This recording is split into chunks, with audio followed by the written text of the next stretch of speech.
I know it has been a challenging year and a busy year here in Belton. Let's just start with economic growth, housing and businesses and that kind of thing. What kind of growth have y'all seen here this year? Pretty steady in the housing. I guess Bo probably gets requests for new water taps several times a week. You know, some weeks are bigger than others, but it's been pretty steady. So, and that is all for new homes. So that's going well. There have been some conversations with some pretty interesting economic developments, but of course it's stuff that I can't talk about. And what it has boiled down to is these developers coming to an agreement with the property owners, and at that point it's out of our hands. You know, some pretty exciting stuff, but if they can't make a deal with the property owners, you know, we can't do anything about that. But we're working on a few, and I really hope they work, because I think it'll be a game changer for our town. So we'll just have to wait and see. How about the old mill site? Where are we at on that? Well, I'm under the impression that Blair Mill has been bought and will probably be warehousing. The other mill is not much has happened with that one. And some of that's the tax credit stuff hold up, right? Right, yeah, right. And probably, you know, it's just, you know, maybe if the trail goes that way, it'll perk up some better interest in it. Well, yeah, what's the latest you've heard on the trail? I know they're making a lot of progress towards the trail between Anderson and Belton. Right, there. The county and Belton, we'd really want to make that happen, in the city of Anderson as well. I think it'll be a baby step situation. You know, the city will get a little bit of trail, Anderson will get some trail, and hopefully join the two, you know, as soon as possible. But we're very cautious of property owners and making everybody happy, so we just got to figure it out, you know, the best route, the route to make everybody happy. But I think everybody's committed to getting that done, and it will be a game changer for us, for sure. I think people are going to be amazed. And I was looking at, you know, some of the proposed routes and stuff, how close Anderson and Belton really are when you cut through a straight path. That's why we're the obvious choice for going, you know, connecting first. It's the shortest route, and then we'll connect some other towns. But that is the reason that we were chosen first. The city applied for the SCIP grants, which is the infrastructure grants with the state, and we were awarded almost $9.5 million. And that money will go towards water distribution and improvement on our lift stations. That's a drop in the bucket as to what we need, but it certainly will help, and we should be getting started on those improvements soon. Yeah, those are the kind of. We're really excited about that. I mean, that's some big projects. Those are the kind of things that people don't talk about and think about, but they're really important to their daily lives. Well, and it has a lot to do with what we can bring to the city. You know, a lot of these developments, be it businesses or homes, if our sewer system can't handle it, then it can't happen. You know, it's very dependent on what our sewer system can handle. So this will be a big deal in helping us get all that, you know, up to date and, you know, able to take on these projects if we want to. I know in the past we've talked about some long-term planning for the squares. Anything moving in that direction? Not lately. We had pretty good success with our facade grant program and people, you know, redoing their storefronts. Still having a little bit of that going on. We've got some new businesses up there, so I think that's coming around.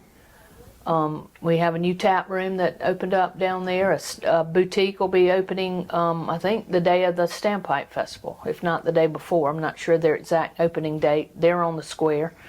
So things are starting to happen. The museum's been a real important part of Belton, though, hasn't it, since it opened? It has. All of our nonprofits are. It's special to us. It's a big deal that we have them.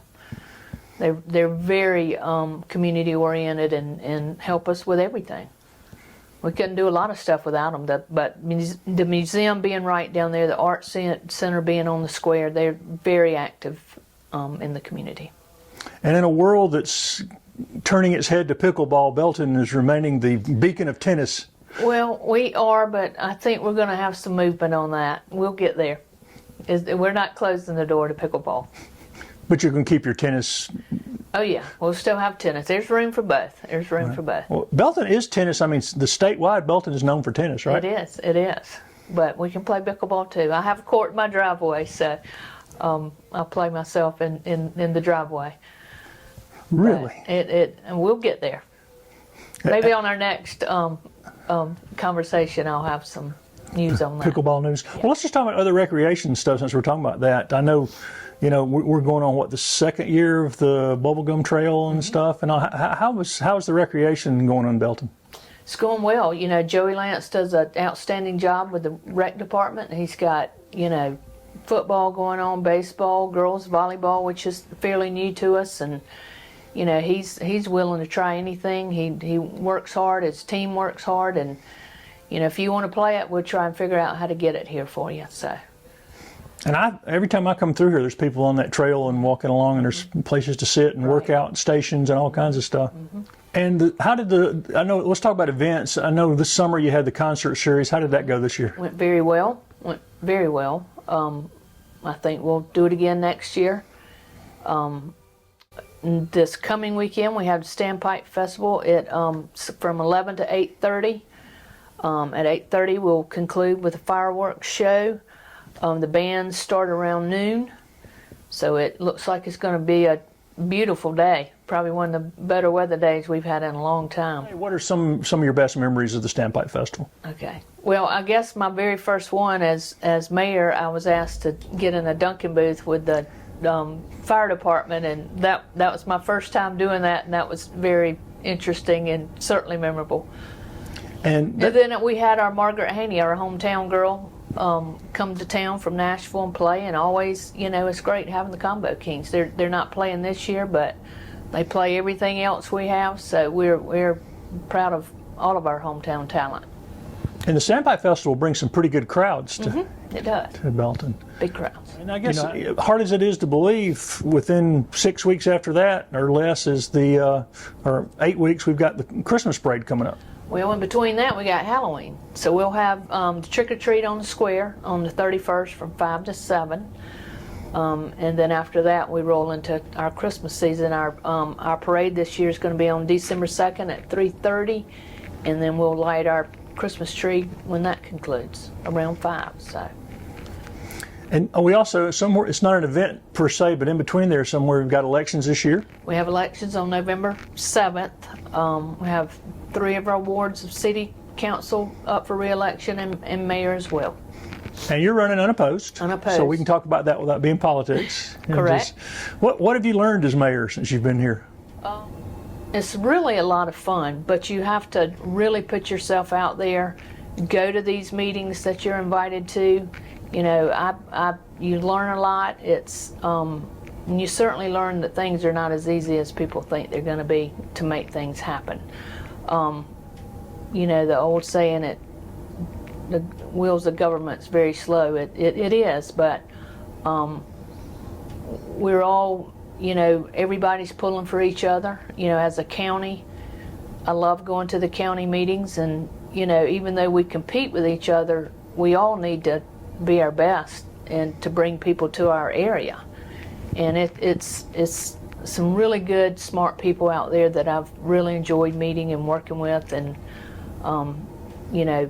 always a great help to the city. If we need anything, we can, whether the answer's what we want it to be is one thing, but we always, get our answers for any, problems, questions, attempts to do things that we might want to do.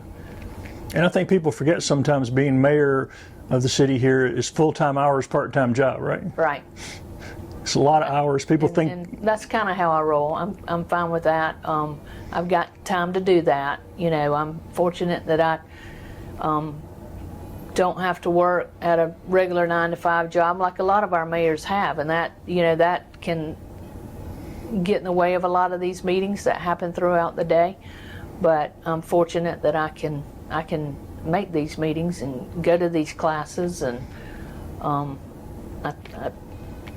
learn the things that I do. I know you've had a challenging year, and the community seems to have rallied around you this year. Do you want to say anything to them about that? Well, I want to thank our council. You know, they really stepped in and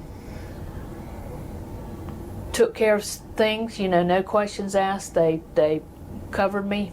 The community covered me. It's been overwhelming, but I love this place, and they love me back, and it's been a journey.